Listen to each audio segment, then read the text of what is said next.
मित्रांनो, या आठवड्यात पीक विम्याच्या संबंधित मोठ्या हालचाली दिसून येत आहेत. त्यामध्ये मित्रांनो, आपण कालच एका व्हिडिओच्या माध्यमातून सांगितलेलं होतं, की जवळपास 20 तारखेच्या अगोदर हे स्टेटस तुमचं म्हणजे क्लेम कॅल्क्युलेशन वगैरे हे दाखवणं सुरू होणार आहे. तर मित्रांनो, आज आपण ज्या जिल्ह्याविषयी माहिती घेणार आहोत, त्या जिल्ह्यातील जवळपास 6 लाखाच्या जवळपास शेतकरी हे पीक विम्यासाठी पात्र ठरवण्यात आलेले आहेत. एक लक्षात ठेवा, फक्त पात्र ठरवण्यात आलेले आहे. परंतु प्रत्येक शेतकऱ्याला पीक विमा मिळेलच किंवा प्रत्येक शेतकऱ्याला सर्व समान म्हणजे सरसकट रक्कम मिळेलच अशी देखील गॅरंटी नाही. तर तो जिल्हा कोणता आहे आणि या जिल्ह्यातील जवळपास किती शेतकऱ्यांना पीक विम्याची रक्कम ही मिळू शकते आणि हेक्टरी किती रुपये रक्कम मिळू शकते, याविषयीची सविस्तर माहिती आपण आजच्या व्हिडिओमध्ये क्लिअर करण्याचा प्रयत्न करणार आहोत. तत्पूर्वी जर चॅनलवर नवीन असाल तर चॅनलला सबस्क्राईब करा आणि समोरील जे बेल आयकॉन बटन आहे ते दाबायला विसरू नका. तर नमस्कार मित्रांनो, मी राजसूर्य स्वागत आहे कृष्ण युट्यूब चॅनलमध्ये. मित्रांनो, एकंदरीत बघायचं झालं तर तो जिल्हा म्हणजे छत्रपती संभाजीनगर जिल्हा. तर शासनातर्फे जे 2400 कोटी रुपयांचा निधी मंजूर करण्यात आलेला आहे पीक विम्यासंबंधित. तो पीक विम्याचा जे निधी आहे तो खरंच 2400 कोटी रुपये वाटप होईल का?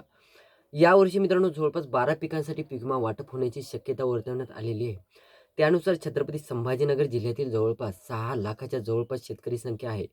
परंतु मित्रांनो, सरळ-सरळ कृषी विभागाकडून सरळ-सरळ सांगण्यात येत आहे, 6 लाख जरी शेतकरी संख्या असली, तरीसुद्धा सरसकट प्रत्येक शेतकऱ्याला पीक विमा मिळेलच असे नाही. त्यांनी क्लिअरन्स दिलेला आहे. त्याचं कारण सांगतो.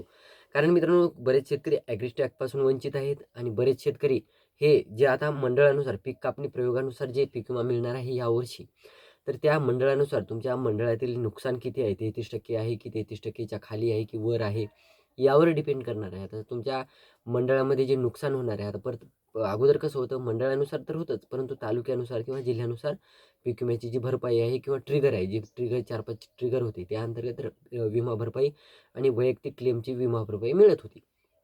परंतु सध्याच्या पीक कापणी प्रयोगावर आधारित जी जे पीक विमा मिळणार आहे, त्यानुसार 6 लाखला 6 लाख शेतकरी संख्या जरी असली, पात्र शेतकरी संख्या जरी असली, तरीसुद्धा 6 लाख शेतकरी यामध्ये पात्र ठरलेले असले तरीसुद्धा सरसकट पीक विमा मिळणार नाही. ही गोष्ट लक्षात ठेवा.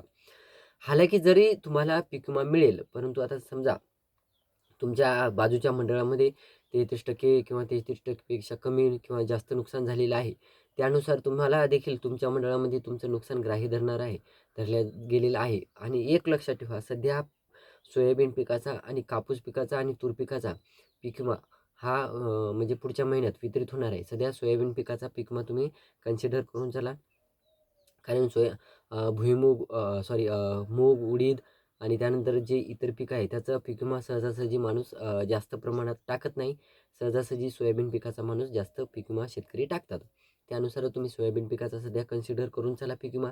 आणि त्यानंतरच तुम्हाला पीक विम्याची जी रक्कम आहे, जी सोयाबीन पिकावर डिपेंड धरून चला. बाकीचे जे पिकं आहे त्यावर म्हणजे कमी अधिक प्रमाणात मिळतील रकमा, परंतु एक्झॅक्ट जास्त प्रमाणात रकमा या पिकांच्या मिळू शकणार नाहीत.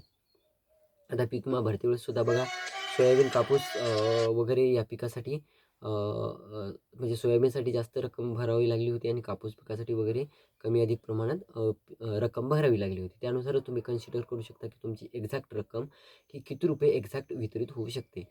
तर छत्रपती संभाजीनगर जिल्ह्यातून तुम्ही देखील असाल आणि तुमचं देखील स्टेटस हे चेंज झालेले असेल किंवा तुमच्या स्टेटसमध्ये कॅल्क्युलेशन वगैरे झालेलं असेल, ते देखील आपल्याला कमेंट करून सांगायला विसरू नका.